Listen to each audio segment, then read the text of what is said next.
STF का बड़ा operation, 1 lakh का इनामी ढेर। नमस्कार, कैपिटल टीवी उत्तर प्रदेश देख रहे हैं। मैं हूं आपके साथ शिवानी रतूड़ी। उत्तर प्रदेश में पिछले कुछ सालों में कानून व्यवस्था की स्थिति में एक बड़ा बदलाव देखने को मिला है। राज्य सरकार की जीरो टॉलरेंस नीति और उत्तर प्रदेश पुलिस की स्पेशल टास्क फोर्स यानी कि एसटीएफ की एक्टिवनेस ने अपराध, पेशेवर अपराधियों और दशकों से फरार चल रहे इनामी बदमाशों की कमर तोड़ दी है। चाहे वो जबरन वसूली करने वाले माफिया हो, सुपारी किलर हो या फिर पुलिस हिरासत से फरार होकर सत्ता चलाने वाले दूरदांत अपराधी। यूपी एसटीएफ और स्थानीय पुलिस के संयुक्त अभियानों ने ये साफ कर दिया कि उत्तर प्रदेश की सीमा के अंदर अब अपराधियों के लिए कोई सुरक्षित जगह नहीं बची है। हाल ही में गोरखपुर में 1 लाख रुपए के इनामी बदमाश मुस्तफिजुल रहमान उर्फ बाबू के साथ हुई मुठभेड़ इस बात का एग्जाम्पल है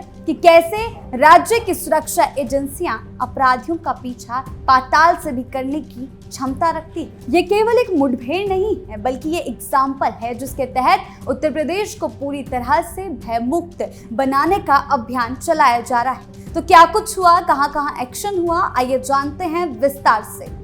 20 साल के अपराध का अंत, इनामी बदमाश का एनकाउंटर। गोरखपुर में रामनगर कटजहा से कुशीनगर लेन के पास यूपी एसटीएफ की लखनऊ और गोरखपुर यूनिट ने एक संयुक्त और बेहद बड़ा कार्रवाई को अंजाम दिया है। ये कार्रवाई खुफिया सूचनाओं और सटीक तकनीकी सर्विलांस पर आधारित थी।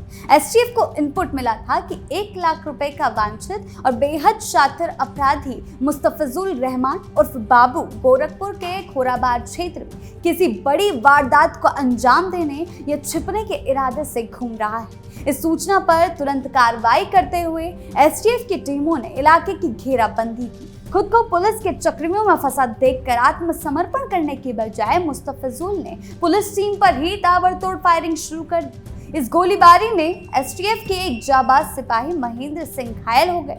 आत्मरक्षा और जवाबी कार्रवाई में एसटीएफ ने भी गोलियां चलाई, जिसमें मुस्तफिजुल रहमान घायल हो गया।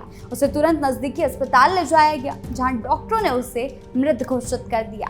मुठभेड़ की जगह से पुलिस ने 32 बोर की अवैध पिस्टल, एक मोटरसाइकिल, भारी मात्रा में जिंदा खोखा कारतूस बरामद किए हैं। मुस्तफिजुल रहमान का मारा जाना पूर्वांचल और खासकर आजमगढ़ के लोगों के लिए एक बड़ी राहत है, जहां उसका खौफ और दबदबा सालों से कायम था। वो बीएसपी के नेता कलमुद्दीन हत्याकांड का मुख्य आरोपी था। इस मुठभेड़ ने अपराधियों को ये साफ संदेश दे दिया कि कानून के हाथ लंबे हैं और उन तक पहुंच ही जाते हैं। एसटीएफ के रडार पर था मुस्तफिजुल, खुफिया इनपुट, सटीक ऑपरेशन। मुस्तफिजुल रहमान और बाबू कोई नया अपराधी नहीं था, बल्कि वो पिछले 2 दशकों से अपराध की दुनिया में अपनी जड़ें गहरी कर चुका था। आजमगढ़ के मेहनगर थाना क्षेत्र के खुंदनपुर गांव का रहने वाला मुस्तफिजुल कानून को लगातार ठेंगा दिखा रहा था। उसके खिलाफ दर्ज मुकदमों का कालाक्रम ये दिखाता है कि कैसे एक छोटा चोर समय के साथ एक बड़ा हत्यारा, कुख्याति इनामी बदमाश में तब्दील हो गया। 2003 से बात करते हैं, जहां से उसने इस आपराधिक गतिविधि की शुरुआत की। मेहनगर थाने में उसने चोरी की धारा 379 का मुकदमा दर्ज हुआ। 2008 में हत्या की कोशिश की, मारपीट, गाली गलौज और धमकी का केस दर्ज हुआ। 2011 में हत्या की कोशिश समेत कई गंभीर धाराओं में मुकदमा दर्ज हुआ। इसी साल से आरोपी फरार चल रहा था। 2012 में हत्या और साजिश का केस दर्ज हुआ। 2013 में कोर्ट ने आरोपी के खिलाफ धारा 82 और 83 सीआरपीसी की कार्रवाई की और 2012 से वो फरार चल रहा था। साथ ही साथ 2021 की बात करें तो हत्या और साजिश के एक और मामले में उसके खिलाफ केस दर्ज हुआ। इसी केस में आरोपी पर 1 लाख रुपए का इनाम भी घोषित किया गया था। इसी साल से उसके खिलाफ धारा 174 और धमकी का एक मुकदमा और भी दर्ज हुआ। 2024 की बात करें तो बीएनएस की धाराओं में 2 अलग अलग केस दर्ज हुए। इसी दौरान आरोपी महाराष्ट्र के अमरावती जिले में पुलिस हिरासत से फरार हो गया। वहीं 2026 की बात करें तो हरदोई के बेलग्राम थाने में चोरी से जुड़े मामले में बीएनएस की धारा 303 के तहत एक और मुकदमा दर्ज उसके खिलाफ किया गया। यह आपराधिक इतिहास साबित करता है कि रहमान आदत से ही अपराधी बन चुका था, जो सुधरने के बजाय लगातार और ज्यादा हिंसक घटनाओं को अंजाम दे रहा था। उत्तर प्रदेश और महाराष्ट्र पुलिस की आंखों में धूल झोंककर भागने वाले इस अपराधी का अंत में उत्तर प्रदेश के गोरखपुर में खात्मा कर दिया गया। मुख्यमंत्री योगी आदित्यनाथ के नेतृत्व में उत्तर प्रदेश में अपराधियों और माफियाओं और संगठित जराइम पेशा गैंग्स के खिलाफ जो कार्रवाई चल रही है वो समकालीन भारत के प्रशासनिक और कानून व्यवस्था के इतिहास में एक मील का पत्थर बन चुकी है। सरकार की जीरो टॉलरेंस नीति केवल अब एक राजनीतिक नारा नहीं रह गई, बल्कि जमीन पर उतरती हुई कार्रवाई की तरह दिखाई दे रही। दशकों से प्रदेश के अलग अलग जिलों में, खासकर पूर्वांचल पश्चिमी यूपी में पैर पसार चुके माफियाओं ने सत्ता तंत्र स्थापित कर लिया था, जहां गवाह अदालत जाने से डरते थे और आम नागरिक खौफ के साए में जीने को मजबूर था। योगी सरकार ने सत्ता संभालते ही इस धारणा को पूरी तरह से ध्वस्त कर दिया। पुलिस बल को राजनीतिक हस्तक्षेप से पूरी तरह मुक्त करते हुए कानून का राज स्थापित करने की खुली छूट दी है। इससे पुलिस और अपराधियों के बीच मुठभेड़ का एक ऐसा सिलसिला शुरू हुआ जिसने अपराधियों के अंदर कानून का खौफ पैदा कर दिया। मुख्यमंत्री के अपराधी या तो जेल में होंगे या प्रदेश छोड़ देंगे, इस संकल्प ने राज्य की कानून व्यवस्था को एक नया और बेहद आक्रामक तेवर दिया है। अपराधियों के खिलाफ महाअभियान। प्रदेश में अपराधियों के खिलाफ चल रही कार्रवाई केवल कुछ मुठभेड़ों तक सीमित नहीं है, इसके पीछे एक बेहद सोची समझी रणनीति काम कर रही है। राज्य सरकार ने कानून के राज को स्थापित करने के लिए कई स्तरों पर विशेष ऑपरेशन और नीतियां लागू की।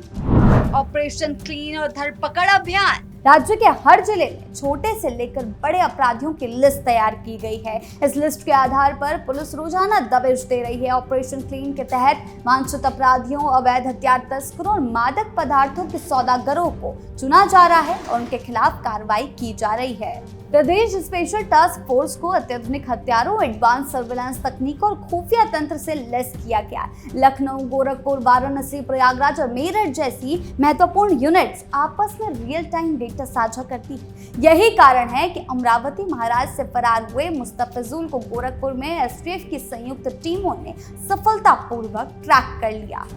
माफियाओं की तोड़ी आर्थिक कमर। अपराधियों को केवल जेल भेजना ही काफी नहीं है, उनके आर्थिक साम्राज्य को पूरी तरह से खत्म करना सरकार की प्राथमिकता रही है। गैंगस्टर एक्ट के तहत अपराधियों की अवैध रूप से अर्जित की गई करोड़ों रुपए की संपत्तियों को जब्त कुर्क किया जा रहा है। इस कार्रवाई ने अपराधियों के उस आर्थिक तंत्र को ध्वस्त कर दिया जिसके दम पर वो गवाहों को डराते थे, जेल के अंदर भी अपना नेटवर्क चलाते थे। साल 2024 से लागू हुए नए आपराधिक कानून बीएनएस के तहत तुरंत जांच और कठोर सजा सुनिश्चित करने के लिए पुलिस को विशेष रूप से प्रशिक्षित किया गया है। मुस्तफिजुल रहमान के खिलाफ 2024 और 26 में दर्ज हुए नए मामलों में बीएनएस की धाराओं के तहत तुरंत चार्जशीट और कुर्की की प्रक्रियाओं को गति दी गई, जिसने उसे आत्मघाती कदम उठाने और पुलिस पर हमला करने के लिए मजबूर कर दिया। जीरो टॉलरेंस नीति का असर। उत्तर प्रदेश जैसे बड़े राज्य में कानून व्यवस्था को सुदृढ़ होना केवल शांति व्यवस्था के लिए नहीं, बल्कि राज्य के विकास के लिए भी जरूरी है। अपराधियों पर हो रही इस कठोर कार्रवाई के कई प्रभाव धरातल पर दिखाई दे रहे हैं। भय मुक्त व्यापारिक माहौल यानी कि डर से मुक्त, रंगदारी और फिरौती के मामले में भारी गिरावट आने से स्थानीय व्यापारियों और उद्यमियों में सुरक्षा की भावना पैदा हुई, निवेश में वृद्धि हुई है। कानून व्यवस्था सुधारने से देश विदेश के बड़े औद्योगिक घराने अब उत्तर प्रदेश में निवेश करने के लिए उत्साहित।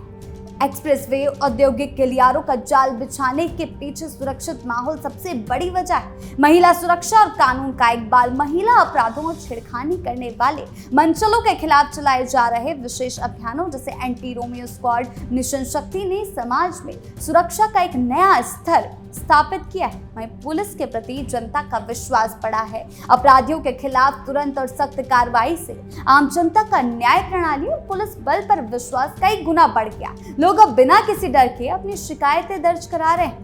गोरखपुर में मुस्तफिजुल रहमान और बाबू के खिलाफ की गई कार्रवाई ये साबित करती है कि उत्तर प्रदेश पुलिस अपराधियों को सुधारने का हर मौका कानून के दायरे में देती है। लेकिन अगर कोई अपराधी कानून को अपने हाथ में लेने की कोशिश करेगा, पुलिस टीम पर गोलियां चलाएगा, समाज की शांति को भंग करने की कोशिश करेगा, तो उसके खिलाफ उसका अंत इसी तरह सुनिश्चित है। उत्तर प्रदेश की धरती जो कभी माफिया राज, जंगल राज के तमगे से त्रस्त थी, आज अपनी कानून व्यवस्था और कानून के सख्त इकबाल के लिए देश भर में एक मिसाल बनती हुई नजर आ रही।